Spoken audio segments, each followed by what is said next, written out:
Teoría del desarrollo psicosexual. La teoría del desarrollo psicosexual fue propuesta por el famoso psicoanalista Sigmund Freud, que describió cómo la personalidad se desarrolla a lo largo de la infancia.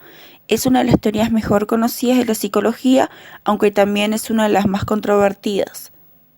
Sigmund Freud nació en Moravia el 6 de mayo de 1856 y murió en 1939.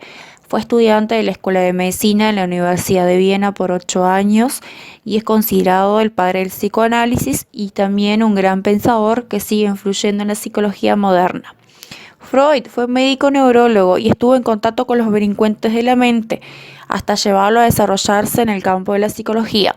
Es decir, su interés en la neurología lo hizo especializarse en el tratamiento de los desórdenes mentales y nerviosos, que por lo tanto, él se hizo famoso en el campo de la psicología por haber practicado el psicoanálisis en sus pacientes con mucho éxito, como también dedicándose a estudiar la mente inconsciente y así desarrollando su teoría sobre la personalidad. Él creía que la personalidad se desarrollaba a través de una serie de etapas en la infancia, en las que las energías o impulsos que buscan el placer de la identificación se enfocan en ciertas zonas erógenas.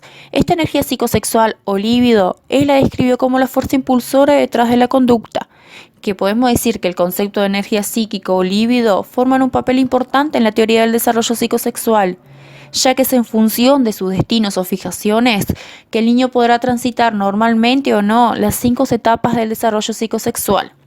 Esta teoría psicoanalítica de Freud sugiere que la personalidad se establece generalmente a la edad de 5 años, que las primeras experiencias juegan un papel importante en el desarrollo de la personalidad y siguen influyendo en el comportamiento más adelante durante toda la vida. Según su teoría, las experiencias dolorosas de la infancia son desalojadas de la conciencia y pasan a formar parte del inconsciente, desde donde pueden influir poderosamente en la conducta.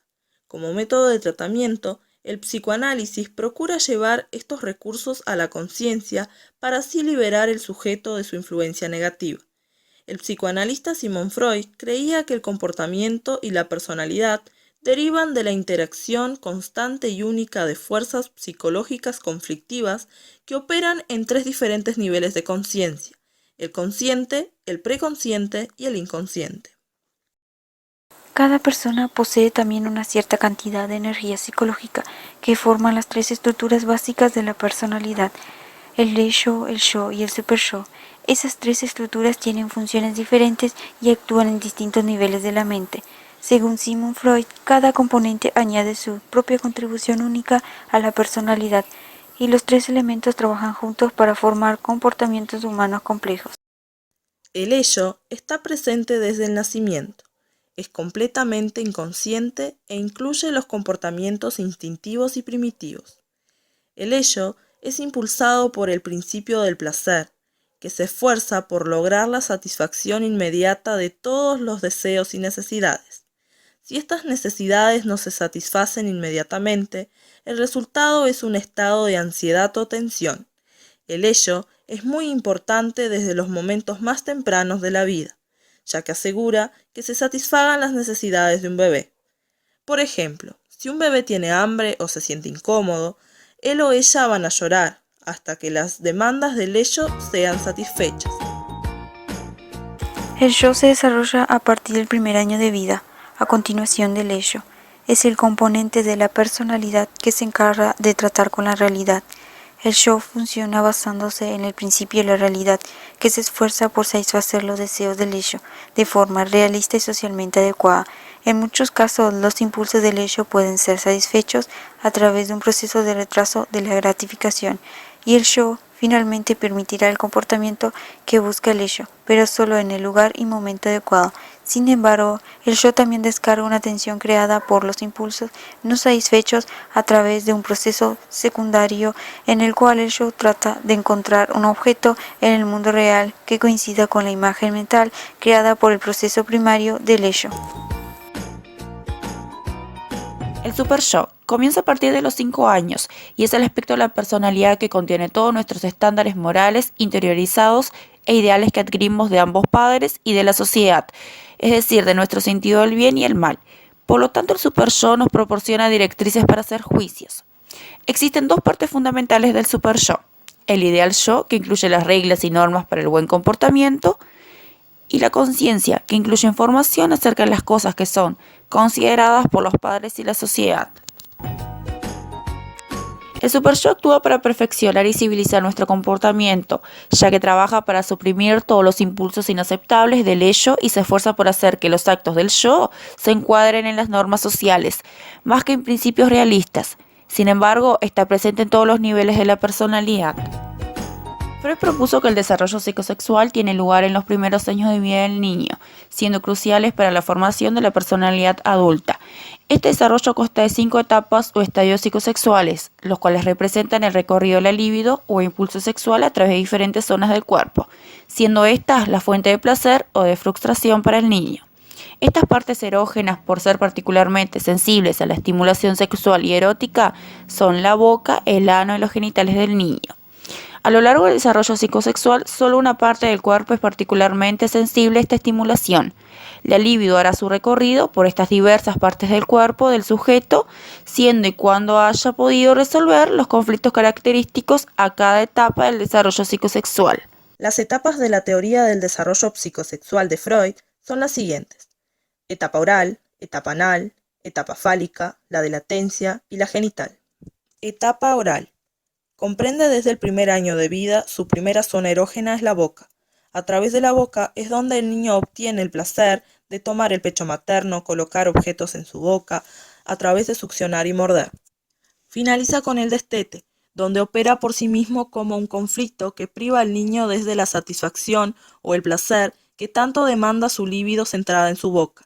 Los niños que hayan tenido dificultades para resolver los conflictos propios de esta etapa, al ser adultos y encontrarse en situaciones estresantes o de tensión, presentarán características propias de la etapa oral, como chuparse los dedos, morderse las uñas, fumar, entre otros. Etapa anal se da desde el periodo del año y medio hasta los 3 años. El ano es la segunda zona erogénea. Mediante esta etapa es donde se obtiene la obsesión del niño con dicha zona erogénea y con la retención o expulsión de las heces. El conflicto de esta etapa puede aparecer al momento de dejar los pañales, donde el niño se enfrenta a la demanda de los padres y a sus propios deseos, es decir, el niño deberá enfrentarse a los padres con la autoridad que dice cuándo y dónde defecar, contra sus propios deseos de hacerlo cuando y donde a él se le plazca, como cuando usaba pañales. Si el niño logra obtener placer en dicho aprendizaje, cuando sea adulto presentará características de desorden, imprudencia y descuido, como también el niño puede optar por no responder a la demanda de los padres reteniendo las heces. Desde este modo, en la vida adulta, el niño puede presentar conflictos como obtener una personalidad obsesiva. Etapa fálica. Abarcan el periodo de los 3 a 6 años y es donde la libido se concentra en los genitales del niño, y es a través de la masturbación por la que se obtiene el placer, dado que su zona erógena pasa a ser sus propios genitales. Y es donde se manifiesta el conflicto sexual de mayor importancia del desarrollo psicosexual. Y es a medida que el niño comienza a diferenciar anatómicamente los sexos, que empieza a interesarse cada vez más en los genitales propios y ajenos.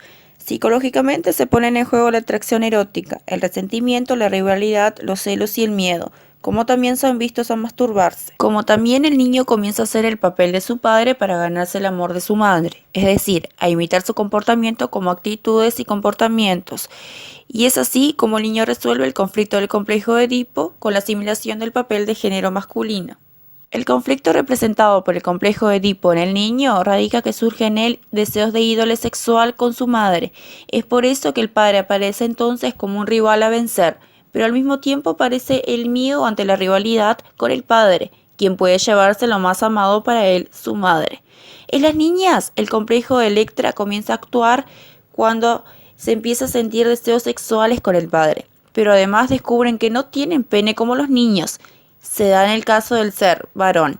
Los conflictos no resueltos en esta etapa traen aparejados una fijación de la libido en la zona genital, por lo que en la personalidad adulta el sujeto presentará características o rasgos de personalidad tales como imprudencia, narcisismo, seguridad de sí mismo, vanidad, entre otras. Etapa de latencia. Se da aproximadamente a los 6 años, hasta la pubertad. Esta etapa se presenta al inicio escolar del niño. Es en esta etapa donde el líbido se detiene, es decir, está inactiva, Es a través de las actividades, como el desarrollo de nuevas habilidades, nuevos conocimientos y el juego, es donde el niño tiene la mayor cantidad de energía. Por lo tanto, no hay en el niño una zona erógena determinada, puesto que su libido está reprimida, alojada en el inconsciente y no en una parte del cuerpo. Etapa genital. En este periodo, el instinto sexual se dirige al placer heterosexual, más que el placer propio, como sucede en la etapa fálica. Coincide con el inicio de la adolescencia, por lo que se caracteriza por una experimentación sexual adolescente, la cual puede acabar exitosamente en una relación amorosa. Eso si los conflictos de las etapas anteriores del desarrollo psicosexual se han resuelto con éxito. Ahora bien, si han quedado conflictos sin resolver en las etapas previas, la fijación de la libido y el conflicto no resuelto pueden devenir en perversiones sexuales.